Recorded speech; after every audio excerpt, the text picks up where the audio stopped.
சங்கம் வைத்து பிறந்தவளே, சங்கம் வைத்து பிறந்தவளே, அங்கம் முழுதும் நிறைந்தவளே, கண்ணில் நீராய் கரைந்தவளே, கடவுள் உருவாய் தெரிந்தவளே, மொழியாய் வந்த நிறையே, வள்ளுவன் உரைத்த உரையே, உடம்பில் உயிருள்ள வரையே, தமிழே நீ எனக்கு இறையே. 1000 ஆண்டுகள் ஆனாலும் வாசம் மாறா புன்னை இவள், 1000 மொழிகள் வந்தாலும் அத்தனை பேருக்கும் அன்னை இவள், பருவம் மாறா குமரி இவள், பட்டினத்தாரையும் மயக்கியவள். அன்னை தமிழுக்கு கைதட்டின ஒருத்தருக்கும் சேர்த்து யோசிக்கிறாங்க, இது கவிதை உண்மையிலே நல்ல கவிதை தானா, நம்ம சொல்லலாம். அற்புதமாக இந்த மாலை பொழுதை, ஒரு மழை பொழுதை கூட இவ்வளவு உற்சாகமாக கொண்டாடக்கூடிய மக்கள் எங்கள் மதுரை மக்களாக தாங்க இருக்க முடியும். இந்த ரொம்ப சிறப்பாக இந்த புத்தக திருவிழாவை, உண்மையிலேயே சொன்ன இந்த புத்தக திருவிழாவை இந்த நாட்டிற்கே ஒரு உதாரணமாக, ஒவ்வொரு மாநிலத்திற்கும் ஒரு உதாரணமாக மாவட்டம் தோறும் இந்த புத்தக திருவிழாவை நடத்தி எங்கள் தமிழ் சமூகம் பொழுதுபோக்கு சமூகமாக இருந்துவிடக் கூடாது, பொழுதை ஆக்க வேண்டிய மக்களாக இருக்க வேண்டும் என்கிற ஒரு மிகப்பெரிய முன்னெடுத்தலை நடத்திருக்கக்கூடிய நமது தமிழக அரசிற்கு ஒரு மாபெரும் கைதட்டலை நமது மதுரை மக்கள் சார்பாக தரலாங்க. இந்த நிகழ்வை இத்தனை தூரம், இந்த மழைக்கு இடையிலையும் கூட இத்தனை தூரம் ஒரு வெற்றிகரமாக நடத்த காரணமாக இருந்த மாவட்ட ஆட்சி நிர்வாகத்தினர் அத்தனை பேருக்கும் ஒரு பெரிய கைதட்டலோடு எங்களுடைய தமிழறிஞர்கள் சார்பாக ஒரு மிகப்பெரிய ஒரு நன்றி. மாவட்ட ஆட்சித்தலைவர் ஐயா அவர்களுக்கும், இந்த மேடையை அலங்கரித்துக் கொண்டிருக்கக்கூடிய அறிஞர் பெருமக்கள் அத்தனை பேருக்குமே இந்த புத்தக திருவிழாவை மாவட்டம் தோறும் தன்னுடைய தோளில் சுமந்து ஒவ்வொரு வருடமும் வெற்றிகரமாக நடத்தி கொண்டிருக்கக்கூடிய பப்பாசி நிறுவனத்திற்கு ஒரு பெரிய கைதட்டலோடு அதனுடைய தலைவர் மரியாதைக்குரிய கவிதா சொக்கலிங்கம் ஐயா அவர்களுக்கும், எங்களுடைய அன்புக்குரிய வழிகாட்டி முருகன் அண்ணன் அவர்களுக்கும் ஒரு பெரிய கைதட்டலோடு இந்த நேரத்தில் நன்றி பாராட்டி, ஐயா அழகா மதுரையினுடைய சிறப்பை ரொம்ப அழகா சொன்னாங்க. இப்ப நம்ம ஊரினுடைய சிறப்பு அதுல சொல்லும் போது வைரமுத்து ஐயாவினுடைய கவிதையை சொல்லிவிட்டு, இன்றைக்கு இந்த மதுரையின் முகம் மாறிவிட்டதோ அப்படின்னு ஒரு கேள்வி எழுப்பினாங்க. இத்தனை தமிழறிஞர்கள், இத்தனை தமிழ் கேட்பதற்காக இந்த மழையிலும் எங்கள் மதுரை மக்கள் வந்திருக்கிறார்கள் என்று சொன்னால் எங்கள் மதுரையினுடைய மனம் என்றுமே மாறாது. ஏன் தெரியுமா? கண்ணகி எரிச்சப்பையே நாங்க நெருப்பிலிருந்து மீண்டு வந்த பீனிக்ஸ் பறவைகள் எங்கள் மதுரை மக்கள். மண்ணை திருட வந்தவரை, செம்பொன்னை திருட வந்தவரை, ஊர் பொசுக்கி போக வந்தவரை, தாயாய் மாற்றும் தூய் மதுரை, அவர்தம் சேயாய் வணங்கும் தாய் மதுரை. நாங்க சார் இந்த ராமாயண கலாகாட்சேபம் பண்ணுவாங்கல்ல, ராமாயண கதைகள்லாம் சொல்லுவாங்கல்ல, அந்த ராமாயண கதை சொல்லும் போது ஒரு அற்புதமான ஒரு கதை சொல்லுவாங்க. கதையில சும்மா கதை சொல்லும் போது சொல்லுவாங்க, அனுமன் சீதையை தேடி பறந்து போனாராம், தேடி பறந்து போனார். அப்ப அந்த பாதை சொல்லக்கூடிய முனிவர்கள்லாம் சொன்னாங்களாம், பா அனுமரே, நீங்க சீதையை தேடி போறீங்க, ஒருவேளை உங்களுக்கு தாகம் ஏற்பட்டுச்சுன்னா கிருஷ்ணைன்னு ஒரு நதி வரும், அங்க தண்ணி குடிச்சுக்கங்க, அங்க குளிச்சுக்கங்க. அதுக்கப்புறமா வைகைன்னு ஒரு நதி வரும், அந்த பக்கம் மட்டும் இறங்கிறாதீங்க, இந்த வைகை நதி பக்கம் மட்டும் இறங்கிறாதீங்க. இவர் ஏன்னு கேட்டிருக்காரு. இந்த வைகை நதியை சுற்றி தமிழ் புலவர்கள் தமிழ் பாடி கொண்டிருப்பார்கள். தமிழை கேட்டால் நீ மயங்கி விடுவாய், மதுரை மாநகரிலேயே தங்கி விடுவாய், சீதையை தேடி செல்ல மாட்டாய், அதனால் வைகையில் மட்டும் இறங்கி விடாதேன்னார்களாம். அப்படி தமிழ் பாடி அத்தனை பேரையும் தங்க வைக்கக்கூடிய இந்த மதுரை மக்களுக்கு ஒரு மிகப்பெரிய ஒரு நன்றி. என்னுடைய தாயிடம் பேசிய ஒரு உணர்வு, முதலாக பேச்சு போட்டியில் என்னுடைய தாயிடம் பேசிய உணர்வு எப்படியோ அப்படி என் தாய் மண்ணில், என் தாய் சொந்தங்களுக்கு மத்தியில், என் மதுரை சொந்தங்களுக்கு மத்தியில் பேசுவதில் உங்களுடைய மிகப்பெரிய இந்த ஆதரவிற்கு, உங்கள் கைதட்டலோடு மிகப்பெரிய நன்றியை இந்த நல்ல நேரத்தில் சொல்லி, ஒரு தகப்பனாக என்னுடைய பேச்சை இங்கு கேட்க வந்திருக்கக்கூடிய என்னுடைய ஆசான், என்னுடைய தலைமை ஆசிரியர் மரியாதைக்குரிய நடன குருநாதன் சார் அவர்களுடைய திருப்பாதங்களுக்கு இந்த நல்ல நேரத்தில் வணக்கத்தை சொல்லி, எங்களுடைய மேடைகளுக்கெல்லாம் வழிகாட்டி, அவருடைய கவிதையை நாங்கள் எத்தனை முறை கேட்டுக்கொண்டே இருப்போம். இன்றைக்கு அவரை நேரில் சந்தித்து அவருக்கு அருகே ஒரு இடத்தையும் அளித்து அவருடைய கவிதையை கேட்கக்கூடிய அற்புதமான தருணத்தை தந்து எங்களையெல்லாம் வாழ்த்தி கொண்டிருக்கக்கூடிய மரியாதைக்குரிய மரபின் மைந்தன் முத்தையா ஐயா அவர்களினுடைய இந்த தமிழுக்கு எங்களுடைய வணக்கங்களையும் வாழ்த்துக்களையும் மதுரை மக்களின் சார்பாக ஒரு பெரிய கைதட்டலோடு இந்த நல்ல நேரத்தில் சொல்லி, அதாவது தமிழ் பூமியாம் வைகையினுடைய சிறப்பு என்னன்னா, வைகை பக்கத்தில் தமிழ் சங்கங்கள் இருந்தது. கரெக்டா? வைகை பக்கத்துல தமிழ் சங்கங்கள் இருந்தது. இன்றைக்கு மரபின் மைந்தன் முத்தையா அவர்கள் பேசுகிறார் என்று தெரிந்த பின்பு, இங்கு தமிழ் மழை பொழிய போகிறது என்று தெரிந்த பின்பு தல்லாகுளத்திலேயே வைகை வந்து விட்டது. சுத்தி தண்ணியாக உங்களுடைய பேச்சை கேட்பதற்காக எங்கள் வைகை இங்கு வந்து விட்டதுன்னு தான் சொல்லணும். அப்படியா? அற்புதமாக இந்த அடைமலையிலும் கூட தமிழ் மலையை கேட்கணும்னு இத்தனை பேர் வந்திருக்காங்க. ஐயா கிட்ட பேசும்போது சொன்னாங்க, சார் ஆடியன்ஸ் கம்மியா இருக்காங்களே, உங்களுக்கு பரவாயில்லையான்னு கேட்டார். இங்க ஐயா பேசும்போது ஆடியன்ஸ் கம்மியா இருக்காங்களே, உங்களுக்கு பரவாயில்லையானார். நான் சொன்னேன், கிருஷ்ணர் பகவத்கீதை சொன்னார்ல, கிருஷ்ணருக்கே அர்ஜுனன் ஒரே ஆடியன்ஸ் தான் இருந்தார். எனக்கு பரவாயில்லைங்க, 50க்கு மேல ஆடியன்ஸ் இருக்காங்க. கிருஷ்ணருக்கு தான் இருந்தாங்க, எனக்கு அதிகமாகவே இருக்காங்க. இத்தனை விஷயங்களுக்கு இடையில் நாங்கள் கேட்க வேண்டும்னு வந்திருக்கீங்க. ஒரு சிரித்த முகங்களோடு எங்கள் மதுரை மக்களிடம் பேசுறதுலேயே ஒரு பெரிய மகிழ்ச்சிங்க. எதுக்கு இந்த புத்தக திருவிழான்னாங்க, எதுக்காகப்பா இந்த புத்தகம்னாங்க. இந்த புத்தகம் எழுத்தை சிறைப்படுத்தி மனிதனை விடுதலை செய்கிறதுன்னாங்க. எழுத்தை சிறைப்படுத்தி மனிதனை விடுதலை செய்கிறது.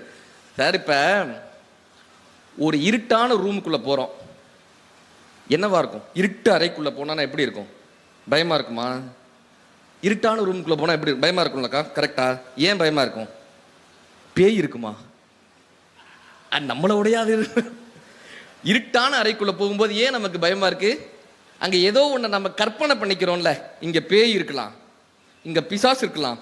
ஏன்னா அந்த அறையில என்ன இருக்குன்னு நமக்கு தெரியாது. தெரியாத காரணத்தினால இந்த மூளை என்ன பண்ணுது, இங்க இதெல்லாம் இருக்கலாமோ என்கிற ஒரு கற்பனையில் எதையெல்லாமோ அங்கு போட்டு நிரப்பிக் கொள்ளுது. கரெக்டா? அதனால நமக்கு பயமா இருக்கு. இப்ப இந்த பயம் போகணும்னா என்ன பண்றோம்? ஒரு டார்ச் இல்ல, ஒரு டார்ச் அடிச்சோன்னா ஒரு வெளிச்சம் வந்துருதா? வெளிச்சம் வந்தோடனே என்ன தெரியுது? இந்த அறையில சேர் இருக்குப்பா, இந்த அறையில டேபிள் தான்ப்பா இருக்கு, இந்த அறையில இதெல்லாம் இருக்குன்னு நமக்கு தெரிய வருதா? தெரிய வந்தோடனே அந்த பயம் போயிடுதா? அந்த பயம் போயிடுதா? இந்த வாழ்க்கை என்பது ஒரு இருட்டான அறை. நாளை என்ன நடக்க போகிறது என்று நமக்கு தெரியாது, நாளை எதுவாக இருக்க போகிறது என்று நமக்கு தெரியாது. இந்த இருட்டான அறை நமக்கான பயத்தை கொடுத்து கொண்டே இருக்கிறது. இந்த புத்தகம் என்கிற விளக்கு வெளிச்சத்தை தருகிறது. யார் இந்த புத்தகம் என்கிற விளக்கை கையில் எடுத்துக்கொள்கிறார்களோ அவர்களுக்கு அறிவு என்கிற வெளிச்சம் பிறக்கிறது. இந்த வாழ்க்கையை கடந்து விடலாம் என்கிற நம்பிக்கையை இந்த புத்தகம் என்கிற ஆயுதம் நமக்கு தருகிறது. இது ஒரு வெளிச்சங்க. இந்த வாழ்க்கையை நம்ம கடந்துட முடியுன்ற ஒரு அதுக்காகத்தானே மாவட்டம் தோறும் இந்த புத்தக திருவிழாவை நடத்திக்கிட்டே இருக்காங்க. ஏதோ ஒரு வகையில் ஒரு வார்த்தை, ஒரு எழுத்தாளனுடைய ஒரு வரி, இப்படி பேசுறோம்ல, ஐயா போன்ற பெரியோர்கள்லாம் வந்து பேசுறாங்கல்ல, எப்படியாவது இந்த டெல்லி அப்பளத்தை சாப்பிட்டுக்கிட்டே அந்த பேச்சை கேட்ட மாட்டாங்களா அப்படின்ற ஒரு நம்பிக்கை. இந்த அப்பளத்தின் சுவை உள்ள போகும்போதே காதுக்குள்ளர 4 மரபு கவிதை போய்விடாதா என்கிற ஒரு ஏக்கம். இந்த ஜெய்பீம் படத்துல ஒரு பாட்டு வரும்ல, தலக்கோதும் இளங்காத்து சேதி கொண்டு வரும், மரமாகும் விதையெல்லாம் வாழ சொல்லித்தரும். இந்த தலையை கோவிட்டு போகக்கூடிய இந்த காத்து இருக்குல்ல, சாயந்தர நேரத்துல வர்ற இந்த காத்து, இந்த தலையை கோவிட்டு 2 வார்த்தையை கொடுத்துட்டு போயிடுவாங்க காதுல. அது நெஞ்சில பதிஞ்சுச்சுன்னா மாறிடும்ல. கவிக்கோ ரொம்ப அழகா சொல்லுவாரு, தானாய் முளைத்த மரம் என்கிறான், தானாய் முளைத்த மரம் என்கிறான், யாரோ போட்ட விதை தானேன்னு கேட்பார். ஏதோ ஒரு விதை விழுந்தோனே தானே மாறுது, யாரோ போட்ட விதை தானே மரமா மாற முடியும்.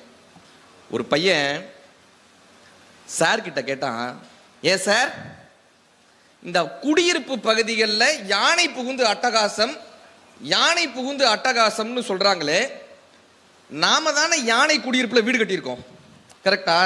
யானை புகுந்து அட்டகாசம், யானை புகுந்து அட்டகாசம் சொல்றாங்க, நம்ம தானே அங்கே வீடு கட்டி வச்சிருக்கோம். அப்ப மனுஷனோட அட்டகாசம் தானே சொல்லணும். அது என்ன யானை புகுந்து, யானை வர்ற இடத்துல நாம ஆசிரமம் கட்டி வச்சுக்கிறோம், யானை வர்ற இடத்துல நாம வீடை கட்டி வச்சுட்டு யானை புகுந்து அட்டகாசம்ன்றாங்களே, இது சரியா சார்? அந்த சார் சொன்னாரு, பா யானை படிக்கல, யானைக்கு மொழி இல்லை, யானையால உரிமையோட போராட முடியாது. மனுஷன் படிச்சுட்டான், அவனுக்கு மொழி இருக்கு, அவனால எழுத்து பயிற்சி இருக்கு. அதனால நீங்கள் உங்கள் உரிமைக்காக போராட வேண்டும் என்றாலும் கூட படித்தால் மட்டும்தான், அந்த அறிவு கொண்டு போராடினால் மட்டும்தான் உங்கள் உரிமைக்காகவே போராட முடியும். படிப்பில்லாமல் போராடும் போது நீங்கள் உரிமைக்காக போராடினாலும் அது தீவிரவாதமாக மட்டும்தான் தெரியும். நம்ம போராடணும்னா நம்ம கையில படிப்புன்ற ஒரு ஆயுதம் இருக்கணும், ஒரு அறிவு இருக்கணும், ஒரு கல்வின்றது இருக்கணும். இன்னைக்கு அற்புதமான ஒரு தலைப்பு கொடுத்திருந்தாங்க, மெய்ப்பொருள் காண்பது அறிவு. கேள்விப்பட்டிருக்கீங்களா? அது எங்க வரும்? அவர் வேற ஒருத்தர்கிட்ட பேசிட்டு இருக்காரா, நான் என்கிட்ட தான் பேசுறாரு நினைச்சுக்கிட்டு இருந்தேன். மெய்ப்பொருள் காண்பது அறிவு. எப்பொருள் யார் யார் வாய் கேட்பினும். இப்படி சொன்னோன்னே இப்படி சொல்லணும், இப்படி சொன்னாக்க எனக்கு சந்தோஷமா இருக்கும். ஒரு இது சொல்லி இப்படி திரும்ப ஏதாவது சொல்லிட்டாங்கன்னா, இது எங்க ஊர்ல தாங்க சாத்தியா, அப்படி சொந்தக்காரங்க மத்தியில பேசுற மாதிரி ஒரு மகிழ்ச்சி இருக்கும். ஒரு மேடையில போய் கேட்டேன், செல்வத்துள் செல்வம் அப்புறம் என்னண்டேன். ஒரு அக்கா இந்த திருமதி செல்வண்டுச்சு. சீரியல் முடிச்சுட்டு, ஆனா நம்ம ஊர்ல மட்டும்தான் இப்படி சிரித்த முகங்களோட இப்படி பார்த்து ஒரு சொந்தங்களுக்கு மத்தியில பேசக்கூடிய உணர்வு, எனக்கு மேடையில பேசக்கூடிய உணர்வே இருக்காது. எல்லாரையும் பார்த்து பார்த்து பேச. இந்த மெய்ப்பொருள் காண்பது அறிவுன்னா என்ன பாடினாங்க? இப்ப சூரியன் உதிக்கும் திசை கிழக்கு தானே, கரெக்டா? 100% கரெக்ட் தானே, மாத்த மாட்டீங்களே? சரி, சூரியன் உதிக்கும் திசை கிழக்கு, இது உண்மை தானே? இதை கண்டுபிடிப்பது அறிவு. சூரியன் என்னங்க சார், நமக்கு அப்படி தெரியுதா? நான் தான் சார் நீங்க பேச்சாளர், என்னையத்தான் பேச்சாளர்னு கூப்பிட்டுருக்காங்க. பரவாயில்ல, நம்ம அப்படியே பேசுவோம். என்ன அதான் சார் புத்தக திருவிழாவே. இந்த புத்தக திருவிழாவுடைய சிறப்பு என்ன தெரியுமா? நான் இப்பயும் சொல்லிட்டு போறேன். இந்த மேடைக்கு இந்த பக்கம் இருப்பவர்கள் ஏதோ பெரிய அறிவாளிகள் மாதிரியும், மேடைக்கு அந்த பக்கம் இருப்பவர்கள் அறிவுரையை கேட்க இந்த மாதிரியான பிம்பமே கிடையாது. இது சொந்தங்களுக்கு மத்தியில் பேசக்கூடிய ஒரு நிகழ்வாகவும், இந்த புத்தக திருவிழாவுக்கு வந்திருக்கக்கூடிய அத்தனை பேருமே மிகப்பெரிய அறிஞர்கள் தான். இந்த மதுரையினுடைய சிறப்பே என்னன்னா, தினமும் இந்த ஊர்ல ஏதாவது ஒரு போட்டி நடந்துகிட்டே இருக்கும், தினமும் ஒரு மன்றத்தில் ஒரு பேச்சு நடந்துகிட்டே இருக்கும், தினமும் ஒரு இலக்கிய கூட்டம் நடந்துகிட்டே இருக்கும். அந்த வாசிப்பு இருக்கிறதுனாலதான் ஐயாவால பேச முடியுது. போட்டி வளர்க்கும் மன்றங்களும், இசை நீட்டி முழக்கும் பேச்சொலியும், நெஞ்சை அள்ளும் வளை ஒளியும், தொடர்ந்து கேட்கும் எழில் மதுரை, கண் தூங்காதிருக்கும் தொழில் மதுரைன்னு வாங்க. இல்ல, ஏதாவது ஒரு போட்டி நடந்துகிட்டே இருக்கும். அப்படி எல்லாருமே அறிஞர்கள் தான். நம்ம பேசலாம், தாராளமா பேசலாம். இப்ப சூரியன் உதிக்கும் திசை கிழக்கு, இதை கண்டுபிடிச்சது அறிவு, கரெக்டா? இதை கண்டுபிடிச்சது அறிவு. ஆனா சூரியன் உதிக்கலப்பா, பூமி தான் சூரியனை சுற்றி வருகிறதுன்ற ஒரு சத்தியத்தை கண்டுபிடிச்சாங்கல்ல, அதுதான் மெய்ப்பொருள், அதுதான் மெய்யறிவு. நம்ம கண்ணில் பார்க்குறோம் ஒரு விஷயத்த, இதுதான் உண்மைன்னு நம்பிடுறோம். அதற்கு பின்னால் ஒரு சத்தியம் ஒளிந்திருக்கிறதே, அதை கண்டுபிடிக்கக்கூடிய மெய் அறிவை புத்தகங்களும் அறிவு மட்டும்தான் தரும். சார், காமராஜர் ஐயாவுடைய ஆட்சி காலத்துல ஐயா அமர்ந்திருக்காங்க. ஒருத்தர் வாசல்ல வந்து நிக்கிறார், ஒரு சாதாரண லுங்கி கட்டி அழுக்கு சட்டம் மாட்டிட்டு வந்து நிக்கிறார். காமராஜர் ஐயா கேட்கிறாரு, யார் அவர், என்னன்னு கேளுங்க அப்படின்றார். அவர் உள்ளர கூப்பிடுறாங்க. ஐயா கிட்ட வந்து சொல்றாங்க, ஐயா நான் ரிக்ஷா ஓட்டுறேன், என் பிள்ளைய ரொம்ப கஷ்டப்பட்டு படிக்க வச்சேன், பெண் குழந்தைய ரொம்ப கஷ்டப்பட்டு படிக்க வச்சேன், இப்ப இந்த காலேஜில் சேர்த்துட்டேன், 16 ரூபா ஃபீஸ் கேட்குறாங்க, 2 நாள்ல கட்ட சொல்றாங்க. 16 ரூபா ஃபீஸ் என்கிட்ட இல்லைங்கய்யா, அந்த காலத்தில் 16 ரூபா என்கிட்ட இல்லைங்கய்யா, 2 நாள்ல கட்ட சொல்றாங்க, எனக்கு என்ன பண்றேன்னு தெரியல, உங்ககிட்ட கேட்டா எல்லாரும் ஏதாவது தீர்வு கிடைக்கும்னு சொன்னாங்க, உங்ககிட்ட வந்தேன். இப்போ ஐயா சொல்றாரு, தன் உதவியாளர் அழைச்சு அவருக்கு 16 ரூபாய் கொடுத்து விடுன்றாரு.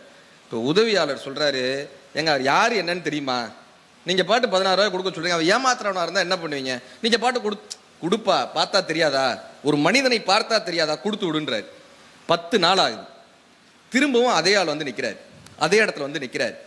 இப்போ இந்த உதவியாளர் போய் ஐயா கிட்ட சொல்றாங்க, நான் தான் சொன்னேன்ல, அவன் ஏமாத்துறவன் நான் சொன்னேன்ல, இன்னைக்கு பாருங்க வேற ஏதாவது காரணம் சொல்லிட்டு வந்து நிற்பான் பாருங்க, ஏதாவது ஒரு காரணம் சொல்லுவாங்க, அவனை கூப்பிடுன்றாரு. அவர் வந்து வணங்கி நிற்கிறார். ஐயா என்னப்பா என்னப்பா, ஐயா நான் போன வாரம் வந்தேங்க, பிள்ளைக்கு ஃபீஸ் கட்டணும்னு 16 ரூபா கேட்டேங்க, நீங்க 16 ரூபா கொடுத்து விட்டீங்க. ஆமா கொடுத்து விட்டேன், இப்போ என்ன அப்படின்னாரு. இல்லைங்கய்யா நான் போய் ஃபீஸ் கட்ட போனேன், ஃபீஸு 14 ரூபா தானா, 2 ரூபா கொடுத்தாங்க, அந்த 2 ரூபாயை உங்ககிட்ட கொடுத்துட்டு போலான்றதுக்காக வந்தேங்க யான்னு, மிச்சம் அந்த 2 ரூபாயை உங்ககிட்ட கொடுத்துட்டு போலாங்க யான்னு வந்தேன். ஒரு மனிதனை பார்த்தவுடன் அவனுக்கு உள்ள இருக்கக்கூடிய அந்த அகத்தோற்றத்தை யாரால் உணர முடிகிறதோ அது மெய்ப்பொருள். புறத்தோற்றத்தை விட்டு விட்டு அகத்தோற்றத்தை நம்மால பார்க்க முடிந்தால் அது மெய்ப்பொருள். நம்ம என்ன பண்ணிடுறோம், நல்ல காஸ்டியூமோட நல்ல வெளி தோற்றத்தோட ஒரு மனிதன் வந்து அவனை நல்லவன் நம்பிடுறோமே. காவி போட்டு உத்ராட்ச மாலை போட்டா காலில் விழுந்துடுறானே, கரெக்டா? மகாத்மா காந்தி ரொம்ப பிரபலமா இருந்த தருணம், மும்பையில ரொம்ப பிரபலமா இருந்த தருணம். அப்ப எல்லாரும் காந்தி மாதிரி வேஷம் போட்டுப்பாங்க, எல்லாரும் காந்தி மாதிரி வேஷம் போடுவாங்க. டீ விற்கிறவங்கல இருந்து எல்லாருமே இந்த வியாபாரத்திற்காக எல்லாரும் காந்தி வேஷம் போட்டுப்பாங்க. இந்த மும்பை ரயில்வே ஸ்டேஷன்ல நீங்க பாத்தீங்கன்னா அந்த பீரியட்ல 30 பேர் 40 பேர் காந்தி வேஷம் போட்டுக்கிட்டே சுத்தி இருப்பாங்க. காந்தியே அங்க போயிருக்காரு, மகாத்மா காந்தி அங்க போயிருக்காரு, அவர் ஒரு பயணத்துக்காக போயிருக்காரு. பார்த்தா அந்த ரயில்வே ஸ்டேஷன் முழுக்க தன்னை போல் வேடம் அணிந்த மனிதர்களையா பாக்குறாரு. ட்ரெயின்ல ஏறிட்டார், ட்ரெயின்ல ஏறி பார்த்தா ட்ரெயின்ல 20 பேர் காந்தி மாதிரி வேஷம் போட்டு நிக்கிறாங்க. அவரை மாதிரியே இருக்காங்க எல்லாரும். இப்ப இந்த டிடிஆர் வராரு, நேரா அந்த வேஷம் போட்டவங்களெல்லாம் விட்டுட்டு நேரா மகாத்மா காந்திட்ட வந்து, பாபுஜி எப்படி இருக்கீங்க, உடம்புலாம் பரவாயில்லையா, இப்ப என்ன பயணம், என்ன என்ன மீட்டிங், என்ன பயணம் எல்லாம் கேட்கிறாரு. இப்ப காந்தி ரொம்ப ஆச்சரியத்தோட கேட்கிறாரு, இத்தனை பேர் என்னை மாதிரி வேஷம் போட்டு இருக்காங்கல்ல, இத்தனை பேர் வேஷம் எல்லாத்தையும் விட்டுட்டு எப்படி நான் தான் காந்தின்னு கண்டுபிடிச்சிங்க, நான் தான் காந்தின்னு எப்படி என்கிட்ட வந்து கரெக்டா பேசுனீங்க, அத்தனை பேரும் பக்கம் எப்படி என்ன அவர் டிடிஆர் சொன்னாரு, எல்லாரும் காந்தி மாதிரி வேஷம் போடலாங்க, ஆனா உங்க கையில தான் பயணச்சீட்டு இருக்கு, உங்க கையில தான் டிக்கெட் இருந்துச்சு, மத்த எல்லாரும் சும்மா வந்து உட்கார்ந்துருந்தான். மகாத்மா காந்தி போல் வேஷம் போடுவது எளிது, அந்த சத்தியத்தையும் உண்மையையும் பின்பற்றுவது கடினம். இந்த புற தோற்றத்தை பார்ப்பதை விட்டு அகத்தோற்றத்தை யாரால் பார்க்கப்படுகிறதோ அவர்கள் மெய்ப்பொருளை காண்கிறார்கள் அர்த்தம். தாய்லாந்துல ஒரு பெரிய புத்தர் சிலை, களிமண்ணாலான ஒரு புத்தர் சிலை தாய்லாந்துல. இந்த புத்தர் சிலைய ஒரு இடத்துல இருந்து இன்னொரு இடத்துக்கு எடுத்துட்டு போறாங்க. அது கிட்டத்தட்ட 200 வருஷம் பழமையான ஒரு புத்தர் சிலை. அதை எடுத்துட்டு போறாங்க. இதே மாதிரி மழை பெய்யுது, இதே மாதிரி பயங்கரமான மழை. எப்பெல்லாம் முக்கியமான தருணங்கள் வர வேண்டுமோ அப்பெல்லாம் மழை பெஞ்சிரும். கரெக்டா? சரியான நேரத்தில் பெய்தால் அதன் பெயர் மழை, இப்படி தப்பான நேரத்தில் பெய்தால் அதன் பெயர் பிழை. தப்பான நேரத்தில் பெஞ்சிருச்சுன்னா அது பேர் பிழை. இருக்கட்டும், இது தாடி வைத்த தமிழ், பாடி வைத்த தமிழ். அப்படி இந்த புத்தர் சிலையை எடுத்துட்டு போறாங்க ஒரு இடத்துல இருந்து இன்னொரு இடத்துக்கு. மழை பெய்யுது, புத்தர் கரைகிறார், மேல இருந்து புத்தர் கரைஞ்சி, எல்லாருக்கும் அப்படியே மனசு கஷ்டமா இருக்கு. புத்தர் கரைகிறாரே, புத்தர் கரைகிறாரே.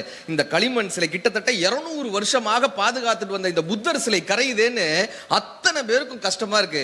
திடீர்னு பார்த்தா உள்ளிருந்து ஒரு ஒளி வருது, அந்த சிலை உள்ளிருந்து ஒரு ஒளி வருது. அந்த களிமண்ணாலான புத்தர் சிலை கரைந்து உள்ள தங்கத்திலான ஒரு புத்தர் சிலை வெளியே வர்றார். அப்படியேவும் தங்கத்திலான புத்தர் சிலை. என்ன தெரியுமா நடந்திருக்கு? போர் காலகட்டத்திற்காக இந்த தங்க புத்தர் சிலையை பாதுகாக்கணும்னு மேல களிமண் பூசி வச்சிருக்காங்க. எல்லாரும் அந்த சிலையே களிமண் சிலைன்னு நினைச்சு களிமண்ணை மட்டுமே கும்பிட்டு இருந்திருக்காங்க. உள்ள இருக்கக்கூடிய தங்கத்திலான புத்தர் சிலை யாருக்குமே தெரியல, யாருக்குமே தெரியல. புறத்தோற்றத்தை மட்டுமே நம்ம கும்பிட்டுட்டே இருக்கோமே. சிவவாக்கியர் ரொம்ப அழகா கேட்பாரு, எண்ணிலே இருந்த ஒன்றை யான் அறிந்தது இல்லையே, எண்ணிலே இருந்த ஒன்றை யான் அறிந்து கொண்டனின், எண்ணிலே இருந்த ஒன்றை யாவர்கான வள்ளீரோ, எண்ணிலே இருந்திருந்து யான் உணர்ந்து கொண்டேனேன்வர். யான் உணர்ந்து கொண்டேன். நமக்குள் இருக்கக்கூடிய அந்த புத்தரை நாம் தரிசிச்சிருக்கோமா? யாராவது ஒருத்தர் வேஷம் போட்டா போய் விழுந்துடுறோமே சார். வைரமுத்தையா தான் அழகா கேட்பாரு, தாடிகள் எல்லாம் தாகூரா, மீசைகள் எல்லாம் பாரதியா, வேஷத்தை கண்டு ஏமாறாதே தோளான். ஒரு புதுக்கவிஞர் எழுதினாரு, அந்த சாமியார் கையிலிருந்து விபூதி எடுத்தார், வாயிலிருந்து லிங்கம் எடுத்தார், நெத்திலிருந்து குங்குமம் எடுத்தார். இன்னைக்கு ஜாமீன்ல அவர் எடுக்கிறதுக்கு ஆள் இல்லைன்னு எழுதினார். பண்டாரம் ஆகவில்லை, பட்டையிட்டு கொள்ளவில்லை, பெண்டோடு பிள்ளைகளை பெருமாயம் ஆக்கவில்லை, வண்டாடும் மென்மலரும் வாடும் என்று பேசவில்லை, வெள்ளாடையர் புழுதி விலைகாவி கட்டவில்லை, ஆவாரும் அழிவாரும் ஆண்டவனின் பொம்மை என பாவாரம் பாடிவிட்டு பைங்கிலியை நாடவில்லை, கண் துடைப்பான் ஓர்கடவுள், கை கொடுப்பான் ஓர்கடவுள், ஒவ்வொரு நாள் ஒவ்வொருவர் உயர்கடவுள் ஆகிடுவார், அன்னவரை நம்புவதே ஆண்டவனை நம்புவதேன்னு கண்ணதாசன் ஐயா சொல்லிட்டு போயிருப்பார். நமக்குள் இருக்கக்கூடிய என்ன பண்ணிடுறோம்னா, நம்ம ஒரு விஷயம் பார்க்குறோம்ல சார், பார்த்தோன்னே அதை உண்மைன்னு நம்பிடுறோம்ல. வி.கே. ராமசாமின்னு ஒரு நடிகர் இருந்தார், ஞாபகம் இருக்குங்களா? ரொம்ப அற்புதமான நடிகர் வி.கே. ராமசாமின்னு. அவர் ஒரு சம்பவம் சொல்றாரு. ட்ரெயின்ல போயிட்டு இருந்திருக்காரு, இவர் லோயர் பெர்த் கீழே படுத்திருந்திருக்காரு. லோயர் பெர்த்ல ஒரு 12 மணி, இவருக்கு இயற்கை உபாதை, பாத்ரூம் வந்திருக்கு. எந்திரிச்சு பாத்ரூம் போலான்னு எந்திரிக்கிறாரு. கரெக்டா அந்த அப்பர் பர்த்ல இருந்து ஒருத்தர் இறங்குறான். கரெக்டா இவர் எந்திரிக்கும் போது அவரு அப்பர் பர்த்ல இருந்து ஒருத்தர் இறங்குறாரு. இவர் பார்த்திருக்காரு, அவன் போறப்ப ஏன் நம்ம போயிட்டு 2 பேரும் நம்ம தூங்குவோம் கொஞ்ச நேரம், போனதுக்கு அப்புறம் நம்ம போய்க்கலான்னு திரும்ப படுத்துட்டாரு. 12 3 மணிக்கு எந்திரிக்கிறார். கரெக்டா இவர் எந்திரிக்கிறப்ப பார்த்தா அவனும் எந்திரிக்கிறான், அவனும் கீழே இறங்குறான். இவர் பார்த்தாரு, என்னடா எனக்கு வர்றப்பதான் உனக்கும் வருமாடா, எனக்கு வர்ற எனக்குன்னே வருவீங்களாடான்ற மாதிரி திரும்ப படுத்துட்டாரு. 5 மணிக்கு எந்திரிக்கிறார் சார். காலையில 5 மணிக்கு எந்திரிச்சு பார்த்தா அப்பர் பர்த்ல இருந்து அவன் இறங்குறான். இவருக்கு பயங்கர கோவம் வந்துருச்சேடா, எனக்கு வர்றது எப்பறம் உனக்கு தெரியும் மாதிரி எந்திரிச்சு சண்டை போடலான்னு இவர் மேல போய் பார்க்க போறாரு. பார்த்தா இந்த அப்பர் பர்த் கீழே பேண்ட்டை காய போட்டிருக்கான் சார், பேண்ட்டை காய போட்டிருக்கான். இவர் தூக்க கலக்கத்துல அந்த பேண்ட்டை பார்த்துட்டு மேல் பர்த்ல இருந்து இருக்கிறவன் இறங்குறான் இறங்குறான் இறங்குறான் இறங்குறான்ட்டு அவர் வி.கே. ராமசாமி சொல்றாரு, நம்ம பார்க்கக்கூடிய ஒரு பார்வை இருக்குல்ல, இதுதான் உண்மைன்னு நம்ம நம்பிடுறோம் பண்றாரு. வாழ்வியலை கற்றுக்கொள்வதுதான் நமக்கான உண்மையான அறிவு கண்களை திறக்க முடியும். இப்ப மகாபாரதத்துல அர்ஜுனனுடைய குரு யாரு? நான் இந்த மாதிரி கேள்வியெல்லாம் கேட்பேன், அப்பதான் நீங்க என்ன கவனிக்கிறீங்கன்னு அர்த்தம். கரெக்டா? கேட்கக்கூடாதா? மகாபாரதத்துல அர்ஜுனனுடைய குரு யாரு? துரோணாச்சாரியார். அவங்களுக்கு மட்டும் கை தட்டுங்க. சூப்பர். ஏன்னா நம்ம கேட்டப்ப நீங்க பதில் சொல்லுங்க, அப்பதான் நம்ம பேசுறதா அர்த்தம். கரெக்டா? இல்லாட்டி நான் மட்டும் பேசிட்டு இருக்கிற மாதிரி இருக்கும். துரோணாச்சாரியார். அர்ஜுனனுக்கு தான் ஏற்கனவே துரோணாச்சாரியார்னு ஒரு குரு இருந்தார்ல, அப்புறம் எதுக்கு கிருஷ்ணர்? அப்புறம் எதுக்கு இங்க கிருஷ்ணர் எந்திரிச்சு பகவத்கீதையை சொன்னாரு? கரெக்டா? கிருஷ்ணர் ஏன் குரு பொசிஷன் எடுத்துக்கிறாரு? துரோணாச்சாரியார் தான் ஏற்கனவே ஒரு குருவாக இருந்திருக்காருல்ல, பின்பு ஏன் கிருஷ்ணர் இன்னொரு குருவாக மாறுறார்? ஏன் தெரியுமா? துரோணாச்சாரியார் கற்றுக் கொடுத்தது வித்தை, கிருஷ்ணர் கற்றுக் கொடுத்தது வாழ்க்கை. வித்தை அறிவு சார்ந்தது, வாழ்க்கை மெய்ப்பொருள் சார்ந்தது, வாழ்க்கை மெய்யறிவு சார்ந்தது. இந்த மெய்யறிவை புத்தகங்கள் தான் நமக்கு கடத்த முடியும். இந்த பகவத்கீதைய 2 பேர் கேட்டாங்க. கீதையில 2 பேர் கேட்டாங்க பகவத்கீதைய. ஒன்னு அர்ஜுனன், இன்னொன்னு திருதராஷ்டிரர். சஞ்சயன் சொல்லி திருதராஷ்டிரர் கேட்டார். அர்ஜுனனுக்கு ஞானம் பிறந்ததாக சொல்லப்படுகிறது. இந்த திருதராஷ்டிரர் என்ன தெரியுமா சொன்னாரு? கிருஷ்ணா இஸ் அ கன்னிங் ஃபெலோனார். ஏதோ வார்த்தையை சொல்லி இந்த அர்ஜுனனை மயக்கிட்டான்பா, ஏதோ சொல்லி மயக்கிட்டான்பா. அப்ப இந்த மெய்ப்பொருள் என்பது சொல்வது அல்ல, மெய்ப்பொருள் என்பது பேசுவதல்ல, மெய்ப்பொருள் என்பது கேட்பது, மெய்ப்பொருள் என்பது காண்பது, மெய்ப்பொருள் என்பது தெளிவது, மெய்ப்பொருள் என்பது அறிவது. நம்ம விதைகளை தூவிட்டு போறோம், சில விதைகள் பாறைகளில் விழும், அவைகள் பறவைகள் புசித்து செல்லும். சில விதைகள் தண்ணீரில் விழும், அது நீர்த்து போகும். சில விதைகள் மட்டும்தான் செம்மண்ணில் விழுகின்றன. இப்படியான செம்மண்ணில் விழக்கூடிய விதைகள் எல்லாம் விருட்சமாகின்றன. இந்த மெய்ப்பொருள் என்பது தெளிவது, விருட்சமாவது. இப்ப சாதாரண நம்ம வேலை பார்க்கக்கூடிய இடத்துல இந்த தலைப்பை நான் எடுத்ததுக்கு பெரிய காரணமே இதுதான். மனிதர்களை நாம் புரிந்து கொள்ள வேண்டும் என்றால் அவர்கள் பக்கத்தில் இருக்கக்கூடிய நியாயங்களை நம்ம புரிஞ்சுக்கணும். வேலை பார்க்குற இடமா இருக்கட்டும், குடும்பமாக இருக்கட்டும், நம்ம இருக்கக்கூடிய இடமா இருக்கட்டும், நாம தான் சரின்னு நினைக்கிறோம்ல. ஏதாவது ஒரு தர்கா வந்தா நாம தான் சரின்னு நினைக்கிறோம். எதிர்த்தரப்பில் ஒரு நியாயம் இருக்கத்தானே செய்யுது. அதை என்னைக்காவது நம்ம உணர்ந்திருக்கோமா? எதிர்த்தரப்புல ஒரு நியாயம் இருந்துகிட்டே தானே இருக்கு. ஒரு ஆபீஸ்க்கு ஒரு கிளர்க்கு எப்பயுமே லேட்டா போவார் ஆபீஸ்க்கு. இப்போ மேனேஜர் கேட்கிறாரு, ஏன் தான்ப்பா நீ லேட்டா வர்ற? தினம் அவர் என்ன பண்ணுவார்? சமூக சேவை நிறைய செய்வார். யாராவது ஒரு பையனுக்கு ஸ்கூலுக்கு போக முடியலன்னா அவர் போய் ஸ்கூலில் விட்டு வருவார். ஏதாவது ஒரு பாட்டிக்கு உடம்பு சரியில்லைன்னா கொண்டு போய் ஆஸ்பத்திரி விட்டுட்டு வருவார். ஏதாவது ஒரு அம்மா பிரசவ ஏதாவது உதவி, தினம் அவருக்கு ஒரு சமூக சேவை செய்யணும். இது அவருடைய வாழ்க்கையினுடைய கொள்கையாகவே வச்சிருக்காரு. வாழ்க்கையினுடைய கொள்கையே தினம் யாருக்காவது உதவியாக இருக்கணும். இப்போ இந்த ஆஃபீஸில் மேனேஜர் கேட்குறாரு, உனக்கு அதுக்காக சம்பளம் கொடுக்குறேன் கேட்பாங்களா மாட்டாங்களா? தினம் ஆஃபீஸ்க்கு 11 மணிக்கு தான் போவார். இதுக்கா உனக்கு சம்பளம் கொடுத்துக்கிட்டு இருக்கோம்? தினம் அவருக்கு மேனேஜருக்கு ஒரு நாள் அவர் ஆஃபீஸ்க்கு எப்படியாவது சீக்கிரம் வந்துடணும்னு கிளம்பி வர்றாரு. அன்னைக்குன்னு பார்த்து ஒரு சின்ன பையனை ஒரு ஆட்டோ அடிச்சுட்டு போயிடுது. ரத்த வெள்ளத்தில் கிடக்கான் அந்த பையன். இவரால் முடியாதுல்ல, வேகமா கொண்டு போய் ஆஸ்பத்திரியில் சேர்க்கிறாரு. ரத்தம் கேட்குறாங்க. இவருடைய குரூப்பும் அதுவும் கரெக்டாக இருக்கு. ரத்தம் கொடுக்குறாரு. கிட்டத்தட்ட 11:30 மணி ஆயிடுது. ஆஃபீஸ்க்கு போகிறதுக்கே 12 மணி ஆயிடுது. ஆஃபீஸ் போக 12 மணி. இப்போ மேனேஜர், இன்னைக்கு என்னப்பா சேவைன்னாரு. இன்னைக்கு என்னப்பா சமூக சேவை அப்படின்னு.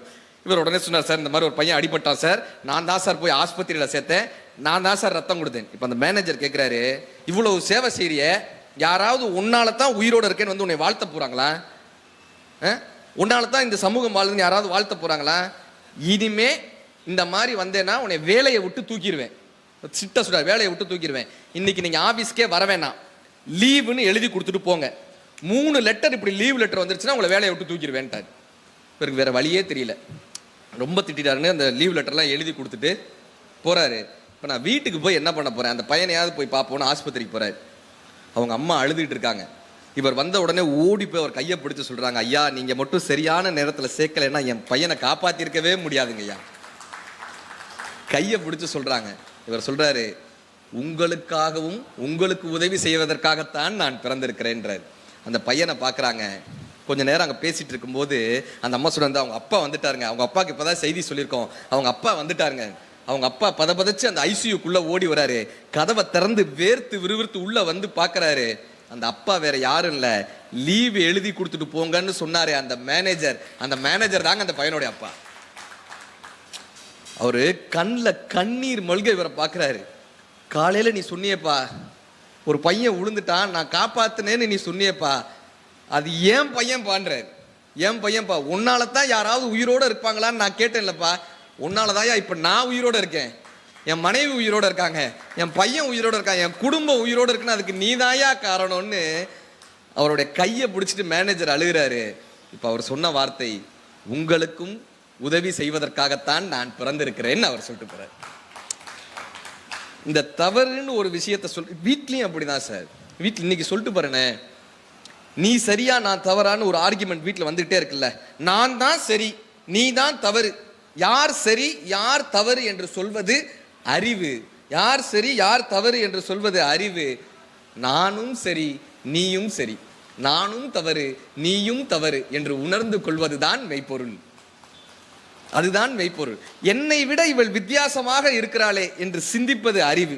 என்னை விட வித்தியாசமாக இருக்கிறாளே என்று சிந்திப்பது அறிவு. என்னை போலவே இவளும் வித்தியாசமாக இருக்கிறாள் என்று உணர்ந்து கொள்வது மெய்ப்பொருள். என்னை போலவே அவங்களும் வித்தியாசம். சார், சண்டை தப்பு யாருடையது, இந்த தவறு யாருடையது என்று சிந்திப்பது அறிவு. உறவு யாருக்கு தேவை என்று சிந்திப்பது தான் மெய்ப்பொருள். இந்த உறவு நமக்கு தேவையா, இந்த உறவு யாருக்கு. இந்த கல்யாண வீட்டுல எல்லாம் பாத்தீங்கன்னா வாழ்த்த வருவாங்க. பொதுவா கல்யாண வீடுகளில் வாழ்த்துவாங்கல்ல, வாழ்த்த வர்ற பெரியவங்க எல்லாம் சொல்லுவாங்க. எப்படி வாழ்த்துவாங்க? புதுமண தம்பதியரை ராமனும் சீதையும் போல் வாழ்க இப்படி வாழ்த்துவாங்கல்ல சார். கோவலனும் கண்ணையும் போல் வாழ்க, ராமனும் சீதையும் போல், இவர்களையும் அவர்கள். நானும் பார்த்துருக்கேங்க, இவ்வளவு கல்யாண மேடைக்கு போறேங்க, ஒரு மேடையிலாவது யாராவது ஒருத்தர் என்னையும் என் மனைவியும் போல் வாழ்கன்னு யாராவது ஒருத்தர் வாழ்த்திடுவாருன்னு பார்க்குறேன். சத்தியமா அது நடக்க. இன்னும் சில பேர் சொல்லுவாங்க, ஒருவரை ஒருவர் புரிந்து கொண்டு வாழுங்கள்னு. நடக்கவே நடக்காது, நடக்கவே நடக்காது. இது விட மேடைக்கு சொல்றப்ப கைதட்டலாம் இருக்கும். ஆனா இன்னைக்கு சொல்லிட்டு போறேன், ஒரு ஆணை ஒரு பெண்ணால் புரிந்து கொள்ளவே முடியாது. ஒரு பெண்ணை ஒரு ஆணால் புரிந்து கொள்ளவே முடியாது. புரிந்து கொள்ளவே முடியாது என்பதை புரிந்து கொள்வதுதான் மெய்யறிவு. இதை புரிஞ்சுக்கவே முடியாதுப்பா, புரிஞ்சுக்கிறோம்ல, இதுதான் மெய்யறிவு. உறவுகளில் நீதான் தவறு நான் தான் தவறு என்பதை விட நாம் இருவருமே சேர்ந்து வளர்கிறோம். we are evolving. திருமண வாழ்க்கைன்றது முரண்பாடுகளின் உடன்பாடுன்னு. we are evolving. எப்பயுமே சார் 100% பெர்ஃபெக்ட்னு ஒருத்தர் இருக்க முடியுமா? சில வீடுகள்லாம் அப்படியே அப்பா வந்து பார்த்தாலே ஸ்ட்ரிக்டா இருப்பார். ஒருத்தர் மரண படுக்கையில படுத்திருக்காரு. மரண படுக்கையில வீட்டுக்காரம்மா நிக்கிறாங்க காலடியில. இவர் கேட்டிருக்காரு, மராதா மூத்தவன் எங்க? இந்த உங்க தலைக்கு மேல இருக்காங்க. சின்னவன் உங்க காலுக்கிட்ட இருக்காங்க. பெரிய பொண்ணு இந்த உங்க வலதுகை பக்கம் இருக்காங்க. நீ இந்த பக்கம் இருக்க. எல்லாரும் இந்த ரூம்ல இருக்கிறப்ப ஹால்ல ஏன் ஃபேன் ஓடுது அப்படின்னாரு. யோ, நீ சாக போற, ஃபேன் ஓடுறா என்ன ஓடாட்டி 100% பெர்ஃபெக்டா ஒரு மனிதர் இருந்துடவே முடியாதுங்க. we are evolving. இந்த எவால்விங், இந்த விஷயங்களை நமக்கு என்ன நினைச்சிடுறோம், நமக்கு பிடிச்ச விஷயங்கள் எல்லாம் வாழ்க்கை துணை அங்கீகரிக்கணும்னு நினைக்கிறோம்ல. சிந்து பைரவின்ற படம் பார்த்துருக்கீங்களா? சிந்து பைரவி படம் எனக்கு ரொம்ப பிடித்த படங்க. அந்த சிந்து பைரவி படத்துல சுலோச்சனா மேடம் ஒரு கேரக்டர்ல வருவாங்க. பாத்தீங்களா மேடம் இந்த படம்? இவர் லதா மங்கேஷ்கர் பாட்டு கேட்டுக்கிட்டு இருப்பார். அவங்க தேங்காய் சட்னி அரைச்சிக்கிட்டு இருப்பாங்க. குர்ன்னு மிக்சி ஓடும், குர்ன்னு மிக்சி ஓடும். இவர் சொல்லுவாரு, சிவகுமார் சார் சொல்லுவாரு, லதா மங்கேஷ்கரினுடைய இசை உனக்கு புரியாம இருக்கலாம், இந்த கர்நாடக சங்கீதத்தினுடைய மேன்மை உனக்கு தெரியாம இருக்கலாம், ஆனா அந்த பாட்டு வந்து உன் காதுல விழுகுது, அதை தொந்தரவு செய்யக்கூடாதுன்ற ஒரு அறிவு கூட உனக்கு கிடையாதா? இந்த பாட்டை ரசிக்கக்கூடிய ஒரு சின்ன விஷயம் கூட உனக்கு தெரியாதா அப்படின்னு இவருடைய அறிவு ஜீவிதனத்தை காட்டுவார். அந்த அம்மா வந்து சிம்பிளா கேட்பாங்க, லதா மங்கேஷ்கரா உங்களுக்கு தேங்காய் சட்னி அரைச்சு தருவாங்க? நான் தானே அரைச்சு தரணும். சார், இவருக்கு எப்படி லதா மங்கேஷ்கரினுடைய குரல் இனிமையோ அப்படி அந்த சமையலை ரசிக்கக்கூடிய ஒரு பெண்மணிக்கு அந்த மிக்சியினுடைய சவுண்ட் கர்நாடக சங்கீதத்தை விட 1000 மடங்கு இனியது என்று புரிந்து கொள்வதுதான் குடும்பத்தினுடைய மெய்ப்பொருள். நம்ம அறிவு ஜீவித்தனத்தெல்லாம் வீட்டில் காட்டக்கூடாது சார். கரெக்டா? இப்போ நாங்கள் வந்து மேடையில் பேசுகிறோம், ஐயா பார்த்தலாம் நாங்கள் நிறையா மேடைகளில் பேசுகிறோம், திருக்குறள்லேருந்து எல்லாம் பேசுகிறோம். இந்த திருக்குறள்லாம் பேசினா என்னம்மா பண்ணணும்? மேடையோட புத்தகத்தை மூடிட்டு போயிடணும். இந்த திருக்குறளில் படிக்கும் போதெல்லாம் ஒரு சின்னதை வள்ளுவரை பற்றி ஒரு கதை சொல்லுவாங்க. வாசுகி அம்மா கிணத்துல நீர் இறைச்சிக்கிட்டு இருந்தாங்க. வள்ளுவர் வந்து வாசுகி அப்படின்னு கூப்பிட்டார். வாசுகி அம்மா பறந்து வந்தாங்க, வாலி அப்படியே நினைச்சு. இந்த கதையை நம்ம கேட்டிருக்கோம்ல, இதை நான் படிச்சுட்டு என்ன பண்ணிருக்கணும், பேசாம இருந்திருக்கணும். கரெக்டா? எங்க வீட்டுல என் வீட்டுக்காரி வாச தெளிச்சுட்டு இருந்தா, நான் சும்மா இல்லாம இதை டெஸ்ட் பண்ணி பார்ப்போமே ஜானகி அப்படின்னு. என் வீட்டுக்காரி அங்கேயே நின்னா, வாலி பறந்து வந்துச்சு. இனிமே கூப்பிட. அதனாலதான் ஒரு புதுக்கவிஞர் ரொம்ப அழகா எழுதினாரு, நீ உன் நண்பனுக்கு நண்பனாய் இருக்கிறாய், அலுவலகத்தில் அதிகாரியாய் இருக்கிறாய், அம்மாவிற்கு அடக்கமான பிள்ளையாக இருக்கிறாய், எப்பொழுது எனக்கு கணவனாக இருக்க போகிறாய்ன்னு கேட்டிருந்தாங்க. எப்பொழுது எனக்கு கணவனாக இருக்க போகிறாய்? வீட்டில் தேவை பெரிய அதிகாரி கிடையாது சார், அறிவாளி கிடையாது சார், ஒரு அப்பா தான் தேவை, ஒரு வாழ்க்கை துணை தானே தேவை. இந்த நிகழ்ச்சி இல்லாதப்ப என் பையன்கிட்ட சொல்றேன், டே படிச்சாதான்டா நல்லது வாழ்க்கையில, படிடா. கண்ணதாசன் ஐயா என்ன தெரியுமாடா சொன்னாரு, படிச்சா நல்லதுன்றது கண்ணதாசன் ஐயா சொன்னார்ரா, இசை அறிந்தோன் குழல் எடுத்தால் இசை பிறக்கும், திசை அறிந்தோன் படகெடுத்தால் தேசம் தோன்றும், திடமுடையோன் படையெடுத்தால் பகைமை வீழும், அறிவுடையோன் ஏடொன்றே அறிவின் கன்று அவ்வளியே தமிழ் செய்தி வந்ததென்று திடமுடையோன் கைகளிலே திகழ்ந்து நின்று தேன் அமுர தமிழோசை வாழ்க நன்றுன்னு கண்ணதாசன் ஐயா சொன்னார்றான்னு. அவனு இப்படியேதான் முறைச்சு பார்த்தான். படிச்சா நல்லது அவ்வளவுதானே, ஏன் இழுக்குற, சாட்டா முடிப்பா, ஏன்பா இன்னைக்கு உனக்கு நிகழ்ச்சி இல்லையா கேக்குறாங்க, இன்னைக்கு உங்களுக்கு நிகழ்ச்சி இல்லையா. என் ஒய்ஃபை கூப்பிட்டு சொல்றேன், are you going to waste your life with is Kannadasan கை என்ன காமிச்சு. இந்த சேட் ஜிபிடின்னு ஒன்று வந்திருக்குங்க இதுல போன்ல. ஐயா இந்த சேட் ஜிபிடி எடுத்து கேட்கறாங்க, Google how to put my father in mute அப்படின்றான். இதுக்கு கூகுள் 3 ஆப்ஷன் சொல்லுது, stitch your father mouth, paste your father mouth, bring your mother in front of him. அவன் 3வது ஆப்ஷன் எடுத்துட்டான். இனி நமக்கு கண்ணதாசன் ஞாபகத்துக்கு வரமாட்டாரு, நீ சமமா நான் போறேன். இப்ப வீட்டுக்கு தேவை அதிகாரிகள் அல்ல, அறிவாளிகள் அல்ல, அப்பாக்கள் தான் தேவை என்று உணர்ந்து கொள்வது ஒவ்வொரு ஆணினுடைய மெய்யறிவு, மெய்ப்பொருள். நீயா 2 குழந்தைங்க பேசிட்டு நம்ம என்ன தெரியுமா நினைச்சிடும், நிறைய சம்பாதிச்சிட்டோம், நிறைய சம்பாதிச்சு காஸ்ட்லி பொம்மையெல்லாம் வாங்கி கொடுத்தா குழந்தை சந்தோஷப்படும் நினைச்சிடறோம்ல. காஸ்ட்லியா ஒரு இது வாங்கி கொடுத்துட்டோம்னா சந்தோஷப்படுவாங்க, அவன் கேட்டது தானே இப்படிலாம் நம்ம நினைக்கிறோம்ல. 2 குழந்தைங்க பேசிட்டு இருக்காங்க.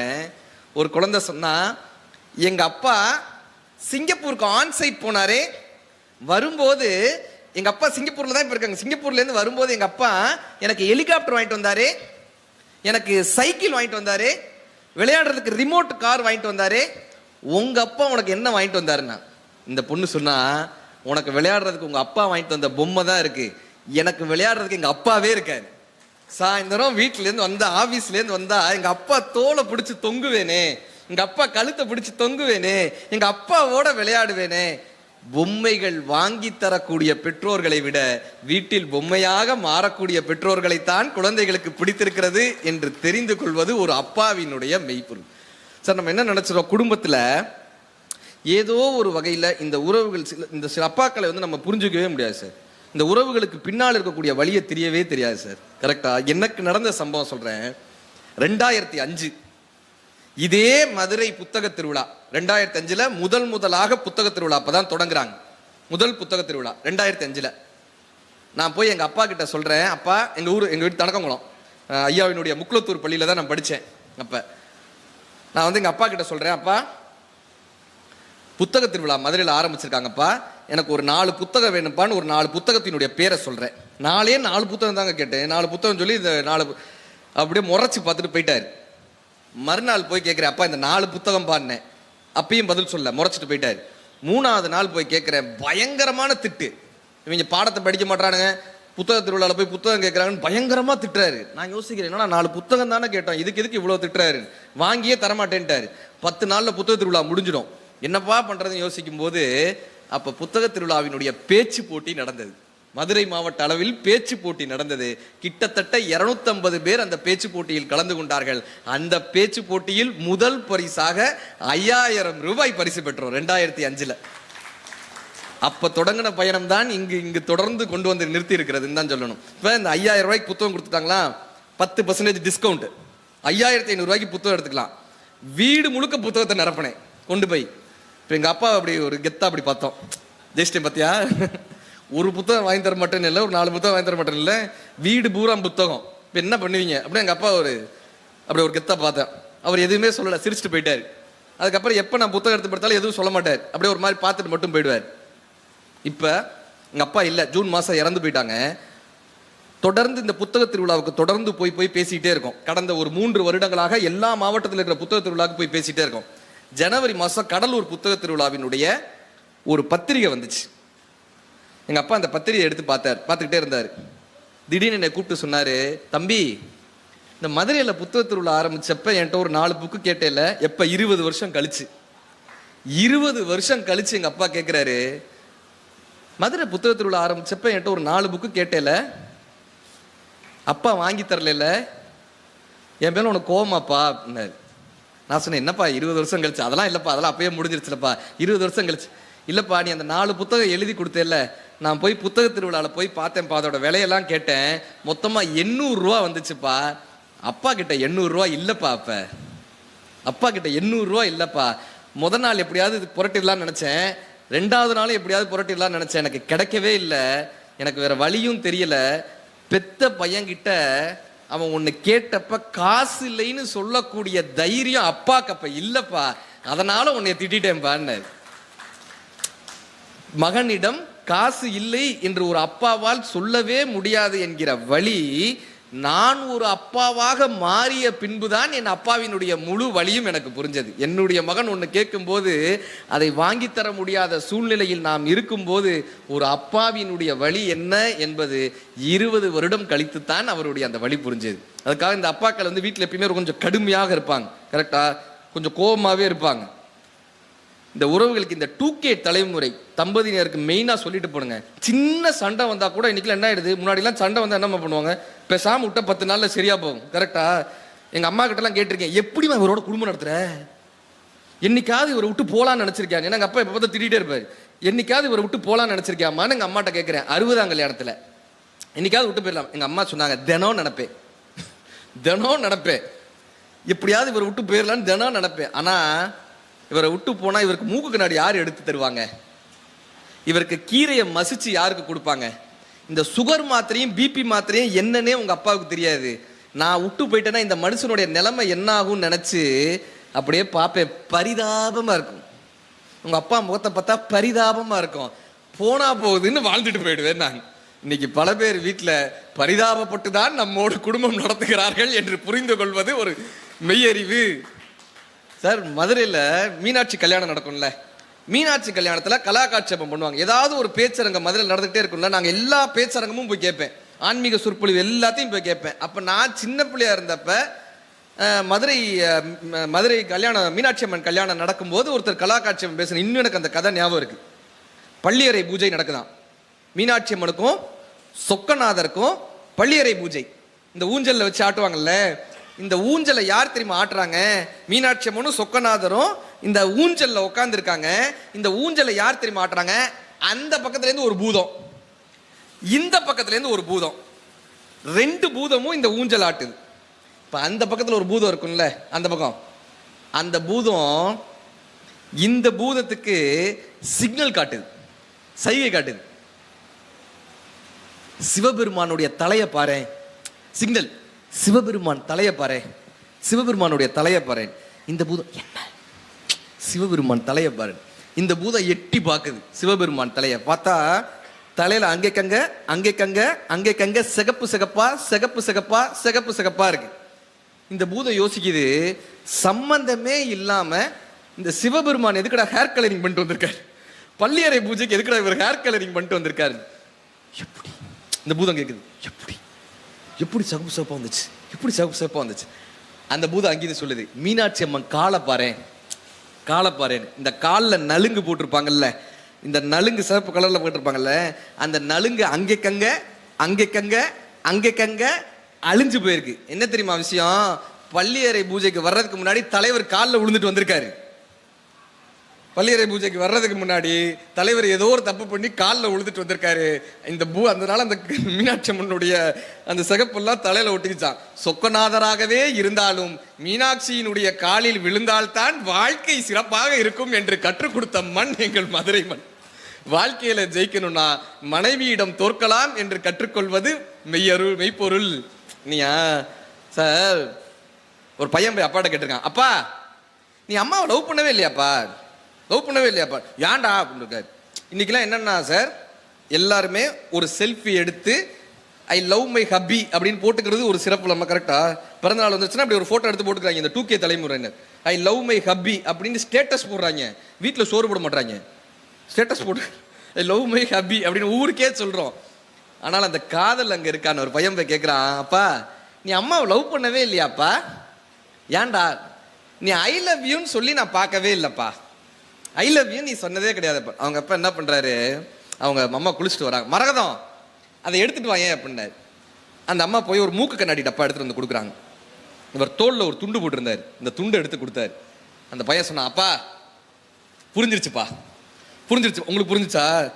அதை எடுத்து கொண்டு வா என்று சொல்லும் போது எதை என்று கேட்காமல் இந்த நேரத்தில் இதைத்தான் கேட்பார் என்ற புரிதலோடு எடுத்துட்டு வந்து கொடுக்குறாங்களா. அந்த புரிதலிலும் இவ தலைக்கு குளிச்சுட்டு வந்திருக்கா, தலை ஈரமா இருக்கு, சரியா தொடக்கல, இவளுக்கு தலைவலி வந்துடும், நாள் முழுக்க தலைவலியோடு இருப்பாள் என்ற ஒரு அக்கறை இருக்குல்ல. புரிதலிலும் அக்கறையிலும் தான் காதல் இருக்கிறதே தவிர ஐ லவ் யூ என்கிற 3 வார்த்தையில் இந்த காதலை அடக்கவே முடியாது சார்.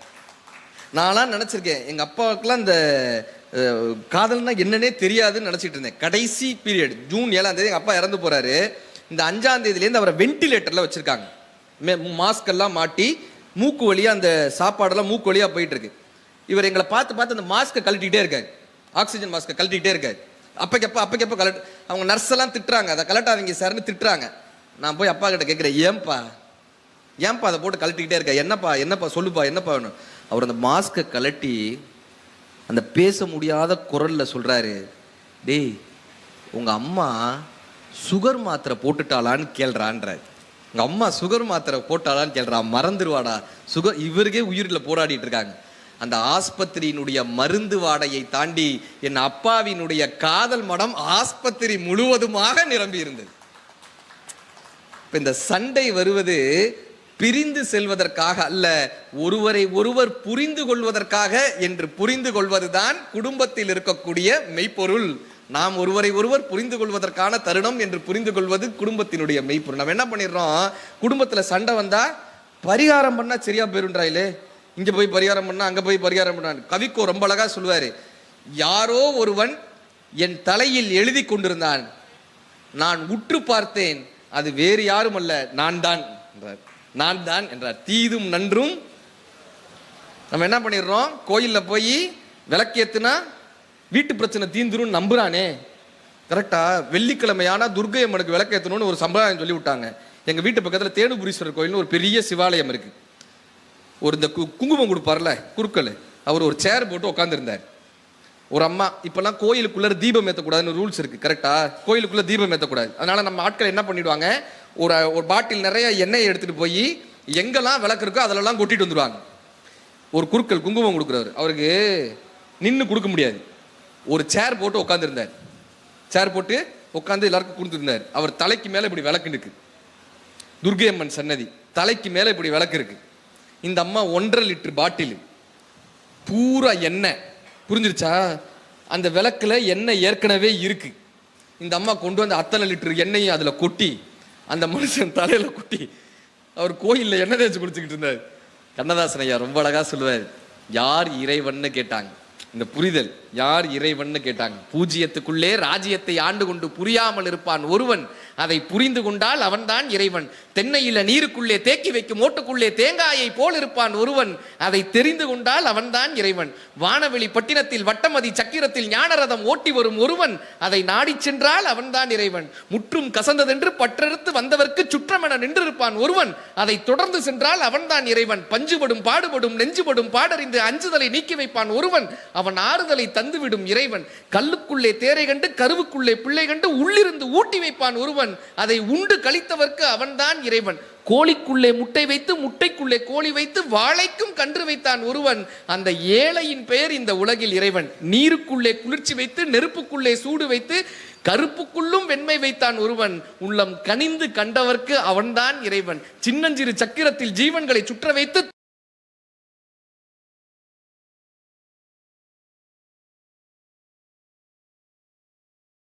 வாழ்ந்தவரை நாள் குறித்து அழைத்து செல்வான் ஒருவன், இந்த நாடகத்தை ஆட்டி வைக்கும் இறைவன் கண்ணதாசன் ஐயா முடிச்சிருப்பார். இதை உணர்ந்து கொள்வது மெய்ப்பொருள். புதுக்கவிஞர் ரொம்ப அழகா சொல்லியிருப்பார், கடவுளும் மனிதனும் ஒரே நேரத்தில் சந்தித்துக் கொண்டார்கள். கடவுளும் மனிதனும் ஒரே நேரத்தில் சந்தித்துக் கொண்டார்கள். இருவரும் ஒரே நேரத்தில் சொன்னார்கள், இதோ என்னை படைத்தவன், இதோ என்னை படைத்தவன். ரெண்டு பேரும் ஒரே நேரத்தில் சொன்னார்கள். எந்த வேண்டுதலுமின்றி, பிரான்சிஸ் கிருபா ரொம்ப அழகா எழுதியிருப்பார், எந்த வேண்டுதலுமின்றி, எந்த நிபந்தனையும் இன்றி, எந்த எதிர்பார்ப்பும் இன்றி கோவிலுக்கு வந்து கடவுளை சந்தித்து போகும் பக்தனை பார்க்கும் போது கடவுள் விடும் பெருமூச்சு கோவிலை நிரப்புகிறது. பின்பு கடவுள் தனக்குள் சொல்லிக் கொள்கிறார், இவன் ரொம்ப நல்லவன்டா, ரொம்ப நல்லவன்டான்னு சொல்லிக் கொள்கிறார். சார், வாழ்க்கை போய் இதை கொடு அதை கொடுன்னு கேட்கிறோமே, ஒவ்வொரு முறையும் கடவுளிடம் போய் இதை கொடு அதை கொடுன்னு கேட்கிறோமே, இந்த வரத்தை கொடு அந்த வரத்தை கொடு. இந்த வாழ்க்கை ஒரு வரம் என்று புரிந்து கொள்வது மெய்ப்பொருள். ஒரு 2 விஷயத்தை சொல்லி முடிச்சிடறேன். வெற்றி பெறுவதால் வாழ்க்கையில் மகிழ்ச்சி வரவில்லை, கவிக்கோவினுடைய வார்த்தை. இந்த இதில் ஜெயிச்சிட்டோம்னா நமக்கு மகிழ்ச்சி நினைக்கிறோம்ல, ப்ரொமோஷன் கிடைச்சிட்டா மகிழ்ச்சி, இது வந்துட்டுனா மகிழ்ச்சி, வீடு வாங்கிட்டா மகிழ்ச்சி, கார் வாங்கிட்டா மகிழ்ச்சி. வெற்றி பெறுவதால் வாழ்க்கையில் மகிழ்ச்சி வருவதில்லை, மகிழ்ச்சியாய் இருப்பதுதான் இந்த வாழ்க்கையின் வெற்றி என்று புரிந்து கொள்வது மெய்ப்பொருள். நேரம் ஆயிடுச்சுன்னு புரிஞ்சுக்கிறது மெய்ப்பொருளா? பேசலாம்ல, பேசலாமா? மழையிலும் வந்து அமர்ந்து இருக்கக்கூடிய எங்க மக்களுக்காக நாங்கள் இன்னும் 4 மணி நேரம் பேச உட்காருங்க. நீத்தி என்னுடைய சிறு வயது தோழி, அவங்க மதுரை முத்துனனுடைய துணைவியார். ரொம்ப மகிழ்ச்சி அவங்கள சந்திச்சதுல. இப்படி சொல்லிட்டோன்னா அமைதியாக உட்காந்துருவாங்க. அதுக்காக இப்போ இந்த வாழ்க்கையில் எதுப்பா மகிழ்ச்சி அப்படின்னு கேட்டாங்க. 4 வயசுல எந்திரிச்சு நின்னோன்னா வெற்றி, 10 வயசுல வெளியே போயிட்டு திரும்பி வந்தோன்னா வெற்றி, 15 வயதுல நல்லா படிச்சா வெற்றி, 18 வயதுல ஒரு வாக்காளர் உரிமமோ நமக்கான ஒரு டிரைவிங் லைசன்ஸும் கிடைச்சிருச்சுன்னா 18 வயதுல வெற்றி, 25 வயசுல கையில ஒரு டிகிரியும் வேலையும் கிடைச்சிருச்சுன்னா வெற்றி, 30 வயசுல பொண்ணு கிடைச்சிருச்சுன்னா வெற்றி. இன்னைக்கு 30 வயசு தாண்டி தான் கிடைக்க மாட்டேங்குது. 30 வயதுல பொண்ணு கிடைச்சிருச்சுன்னா வெற்றி, 40 வயதுல இளமையாக தோன்றினால் வெற்றி, 50 வயதுல தன்னுடைய குழந்தைகளுக்கு நல்ல கல்விகளை கொடுக்க முடிந்தால் வெற்றி, 60 வயதுல ஓய்வு கிடைத்தால் வெற்றி, 60 வயசுல ஓய்வு கிடைத்தால் வெற்றி, 65 வயசுல உடல் ஆரோக்கியமாக இருந்தால் வெற்றி, 70 வயதுல நீங்க வெளியே போயிட்டு மறுபடியும் வீட்டிற்கு நீங்களாக திரும்பி வர முடிந்தால் வெற்றி, 75 வயதிற்கு மேல் தானாக எழுந்து நிற்க முடிந்தால் வெற்றி, 80 வயதுக்கு மேல் வீட்டிற்கு பாரமாக இல்லாமல் இருந்தால் வெற்றி. அதற்கு மேல் ஒரு இலை உதிர்வது போல, ஒரு பறவை பறப்பது போல மகிழ்ச்சியாக இந்த உலகத்தில் இருந்து நாம் விடை பெற்றோமையானால் வாழ்க்கை வெற்றி மேல் வெற்றி. வெற்றி பெறுவதால் வாழ்க்கையில் மகிழ்ச்சியாக இருப்பதில்லை, மகிழ்ச்சியாக இருப்பதுதான் இந்த வாழ்க்கையினுடைய வெற்றி. ஒவ்வொரு வயதிலையும் ஒவ்வொரு தருணத்திலையும் நம்ம சொல்றோம்ல, காலம் காலம் பொன் போன்றதுன்றோம்ல, காலம் உயிர் போன்றதுங்க. பொண்ணை தொலைச்சோன்னா சம்பாதிச்சிடலாம். இன்னைக்கு இந்த தருணம் 10ஆம் தேதி மதுரையில் பேசக்கூடிய இந்த மாலை நேரத்தை திரும்ப சம்பாதிக்கவே முடியாதே, இந்த 1 மணி நேரத்தை திரும்ப சம்பாதிக்கவே முடியாது. நம்ம என்ன பண்ணிடுறோம், இந்த காலத்தை, இந்த வாட்ச்னா என்ன சொல்றாங்க, கடிகாரன்றோம்ல, வாட்ச்னா கவனின்னு ஒரு அர்த்தம் இருக்கு. இந்த புத்தக திருவிழாலாம் ஏன் தெரியுமா, நம் கவனத்தை சரியான முறையில் கவனம் செலுத்த வேண்டும்ன்றதுக்காக தான். ஃபேஸ்புக்கையும் ரீல்ஸையும் போட்டு வாழ்க்கையை ஓட்டிடுறோமே, யாரோ ஒருத்தரை பத்தி தெரியாம பேசிட்டே இருக்கோமே. கரெக்டா? கூமாப்பட்டியா ஏங்கன்றான், அதை உட்காந்து நம்ம பார்த்துக்கிட்டு இருக்கோங்க. யாரோ ஒரு மியூசிக் டைரக்டரு அவர் மனைவியை டைவர்ஸ் பண்ணிட்டாராம், இதை உட்காந்து இவன் பேசிக்கிட்டு இருக்கான். நம்ம வீடு இன்னும் டைவர்ஸ் ஆகாம இருக்கேன்னு சந்தோஷப்பட்டுக்கணுமே தவிர அடுத்தவர்களை பற்றி நாம ஏங்க புரணி பேசணும்? அதை பற்றி தெரியாமல் நம்ம பேசுறோம். இன்னைக்கு சொல்லிட்டு போறேன், இந்த மெய்ப்பொருள் காண்பது அறிவு என்கிற இந்த தலைப்பை கேட்க வந்த நீங்கள் ஆசீர்வதிக்கப்பட்டவர்கள். இந்த மழை நேரத்திலும் நீங்க கேட்க வந்திருக்கீங்க, உண்மையிலே நீங்கள் பிரபஞ்சத்தால் ஆசீர்வதிக்கப்பட்டவர்கள். நீங்க இதை கேட்கணும்னு இருக்கு. ஏன்னா இந்த சமூக வலைதளங்கள்ல இதை கேட்கறவங்களுக்கு நான் அதை சொல்லிட்டு போறேன். ஏதோ ஒரு விஷயம் வருது, ஃபேஸ்புக்கை நீங்க இப்படி ஸ்வைப் பண்ணும்போது ஏதோ ஒரு விஷயம் வருது, அதனுடைய உண்மைத்தன்மை என்ன, நம்பகத்தன்மை என்னன்னே தெரியாம நாம நம்ம நேரத்தை விட்டுட்டு அதை பத்தி பேசிட்டு இருக்கோமே, யாரோ ஒருத்தரை பத்தி புரணி பேசிட்டு இருக்கோமே, இந்த நடிகர் இப்படி பண்ணிட்டாராமே. இந்த முக்கியமான ஒரு வகையில் திருவாசகம் படிச்சுட்டு இருக்கேங்க, சைடில் ஒரு பாப்பப் வருது, இந்த நடிகை செய்த காரியத்தை பாருங்கள். நமக்கு என்ன போயிருது, திருவாசகத்தை மினிமைஸ் பண்ணிட்டு அந்த நடிகையை போய் கிளிக் பண்றோம். அது என்னடா பண்ணுச்சுன்னு பார்த்தா ஷூட்டிங் ஸ்பாட்ல டீ குடிச்சிட்டு இருக்கு, அவ்வளவுதான், வேற ஒன்றும் பெருசா இல்லை. உடனே நமக்கு மனது மாறுது இல்லை. சொல்லிட்டு போறேன், ஒரு பன்றி எப்படி மனிதனினுடைய அசுத்தத்தை நாவால் சுவைக்கிறதோ அது எத்தனை கீழ்த்தரமான ஒரு விஷயமாக ஒரு மனிதன் பார்க்கிறானோ அத்தனை கீழ்த்தரமான விஷயம் அடுத்தவர் வாழ்க்கையில் இருக்கக்கூடிய ஆபாசங்களை நம் சிந்தையால் சுவைப்பது. ஒரு பன்றி அசுத்தத்தை சுவைப்பதற்கு சமம் அடுத்தவர்கள் வாழ்க்கையில் நடக்கக்கூடிய விஷயங்களை பற்றி நாம் பேசிக் கொண்டிருப்பது. என்எஸ் கலைவாணர்கிட்ட போய் கேட்குறாங்க, கலைவாணர் ஐயாட்ட, உங்களை பற்றி அந்த நடிகர் என்ன சொன்னார் தெரியுமா, உங்களை பற்றி என்னெல்லாம் பேசினார் தெரியுமா, அவர் என்ன தெரியும். இப்போ கலைவாணர் ஐயா கேட்டார், உன் சட்டப்பையில் எவ்வளோ இருக்குன்னாரு. சொன்னவன்ட்ட, உன் சட்டப்பையில் எவ்வளோ இருக்குது, 100 ரூபாயும் கொஞ்சம் சில்லறையும் இருக்குது. சில்லறைன்னா எவ்வளோ இருக்கு, அது எப்படிங்க சொல்ல முடியும், எண்ணி பார்த்து தானே சொல்ல முடியும். எண்ணி பார்த்து தானே சொல்ல முடியும். உன் சட்டப்பையில் என்ன இருக்குன்னே நீ எண்ணி பார்த்து தான் சொல்ல முடியும் என்றால் அடுத்தவர்கள் வாழ்க்கையை பற்றி எண்ணாமலேயே பேசுகிறாய். என்ன நம்ம வாழ்க்கையே எண்ணி பார்த்து தான்ப்பா பேசணும். ஒரு ராஜா, ஒரு ராஜா அவருக்கு என்ன ஆசைன்னா, தான் கையால சமைச்சு ஒரு 10 பேருக்கு சாப்பாடு போடணும், 10 சாதுக்களுக்கு சாப்பாடு போடணும்னு அவருக்கு ஆசை.